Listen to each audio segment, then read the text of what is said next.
அப்பப்போ ஒரு சின்ன சின்ன பைத்தியம் பிடிச்ச மாரி தாங்க. ஏதாவது ஒரு பூ பிடிக்கும், செடி பிடிக்கும். திடீர்னு அந்த செடிய வளர்க்கணும்னு ஒரு ஆசை வரும். அந்த மாரி தாங்க அந்த ரங்கூன் மல்லி. இந்த பூவோட வாசம் மதி மயக்கிடும்னு வச்சுக்கோங்களேன்.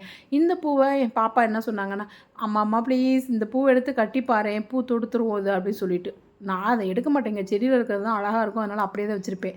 ஆனா சொன்னாங்கன்றக்காக நான் எடுத்து அதோட என்ன பார்த்தீங்களா, அந்தி மந்தார அதையும் கொஞ்சம் இடையில சேர்த்து கட்டியிருக்கேன். கடைசியில பூவ கட்டிட்டு சரி ஆசைப்பட்டேல்ல பாப்பா, வை பாப்பான்னா, வைக்க மாட்டாக. அது என்னமோ தெரிலங்க. பிள்ளைங்களுக்கு பூ தலையில வைக்கிறதுனா அவ்வளோ ரொம்ப என் பொண்ணு தான் அப்படி இருக்கான்னு தெரில. அவ்வளவா விரும்புறதில்ல. அப்புறம் கடைசியில கட்டுனேனே இது வேஸ்ட் ஆயிடுமே. வச்சோனே கொஞ்ச நேரத்தில இது வாடிரும். பட் நம்ம சரி வேஸ்ட் பண்ண வேணாமேன்னு சொல்லிட்டு நான் வச்சுட்டேன். ஒரு முறை கொத்தா எடுத்து சாமிக்குலாம் வச்சிருக்கேன். ஆனா இந்த தடவ பூ கொஞ்சம் கூடுதலாவே எடுத்துட்டு வந்ததுனால தொடுத்தாச்சுங்க. ஆனா இதுவும் அழகா தான் இருக்கு இல்லைங்களா? வாசம் சும்மா சரியான வாசங்க இந்த பூ. இந்த செடி வச்சுருக்கவங்களுக்கு தெரியும். ரொம்ப வாசமா இருக்கும். இந்த அட்டகாசமான வாசமான பூவ தூக்கி இன்றைக்கி தலையில வச்சாச்சுங்க.